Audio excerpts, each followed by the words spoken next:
In this next video, we're going to take a little bit of time and talk about order of operations. You already know about order of operations.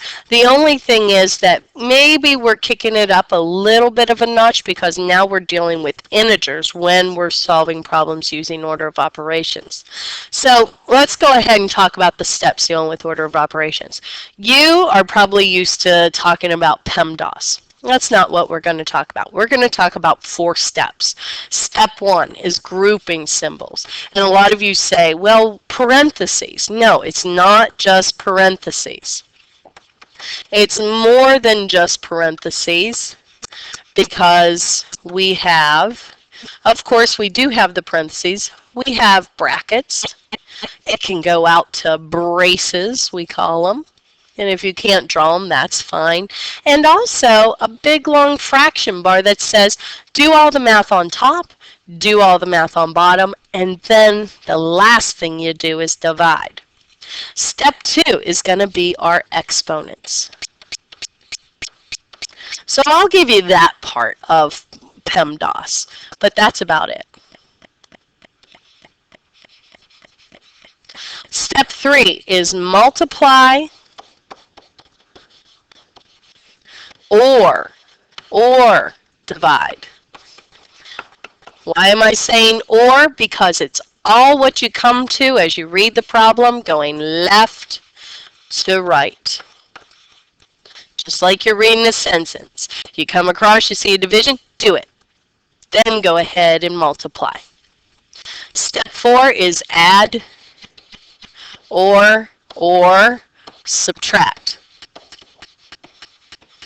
Again, left to right. So let's go ahead and take a look at these 2 examples that we have here. I'm looking at this problem, and I see a -2 in parentheses, but that's not the parentheses we want to think, oh, I've got to do something. All that's doing is saying, this is a -2. That's all it's saying. It's not saying do any math. It's saying I'm a -2, and that's all you need to worry about. The first thing I need to do is do -3 to the 3rd power. Okay, now, there's something we need to know. If I had that like that, I would say -3 times -3 times -3. But that's not what it says. That's not in parentheses like that. That's saying 3 times 3, which is 9, times 3, which is 27. Now make it a -27. Now I'm going to rewrite the rest of the problem. This is the way I saw some of you doing this in class, and I like how you're doing it. I'm just going to go ahead and add one more thing. I want to go ahead, anytime I see an addition or subtraction, I'm going to kind of draw what I like to call an alley. There's my alleys. And that's basically saying you're going to do these the very last place. That's the very last thing you're going to do, unless it's inside of a parentheses, okay? So what you're going to do is I see a subtraction here. I see a subtraction here. And I don't want you doing anything with those until the very last thing. Okay, so this triangle thing, although I like it, and I've used it before in the past, might not work out so well when it comes to using these alleys. So now I have -27. I'm bringing everything down. Okay, I'm bringing everything down. And actually what I'm going to do, I'm going to cross out that -3 to the 3rd to say, I've done that. So now I have 6 times -2, and then I have 2. Next thing I need to do, okay, I did my exponents, so I need to multiply or divide, okay? I don't do anything else. So I have 6 times -2, so -27, 6 times -2, that's our -12, and then I just bring down the 2. Now I can go ahead and put in, since I have a number and a, oops, since I have a number, and a number, and a number. Now I can go ahead and do my math with addition and subtraction going left to right. -27 minus -12. That's what we just talked about with subtracting integers. I'm going to rewrite that as -27 plus 12. all right, plus a positive 12. All right, remember. And then minus 2. Remember, we're adding the opposite. That 6 times negative 2 made it a negative 12, so we want to change that minus sign that we had up here at the top to a plus sign and add the opposite. So negative 27 plus 12 is going to give me 15, negative 15 minus 2, and I get, and that's like negative 15 plus negative 2, so I'm going to end up with negative 17 as my answer. I know I'm writing kind of big for the screen here.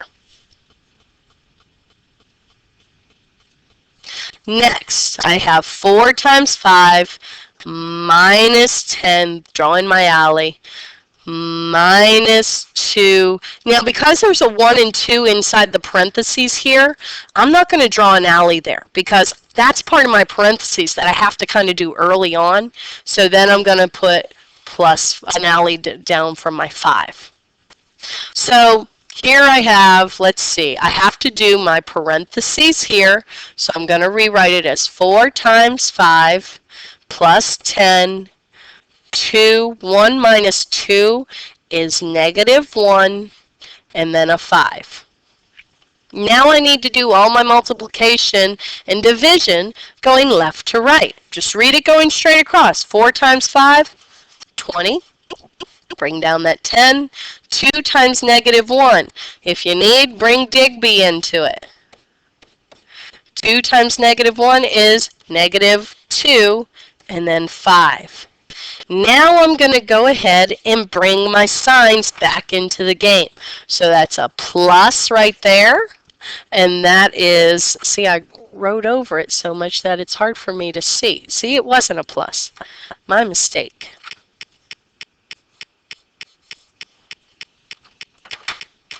So that's 20, and that's 10. And that is negative 2 and 5. Okay, so I have 20 minus 10 minus negative 2 plus 5. So I'm just going to read this going straight across. I don't do this addition first, okay? Some of us think, oh, I've got to add first. No, you're just reading this going left to right, folks. So 20, take away that 10, I end up with 10 minus negative 2, I'm just rewriting it, plus 5. So 10 minus negative 2, remember, that's going to change to a plus positive 2. 10 plus positive 2. So that gives us 12 plus 5, and we end up with 17. Please go ahead and work on these problems on your own and see how you do with the problems that are presented to you. Thank you.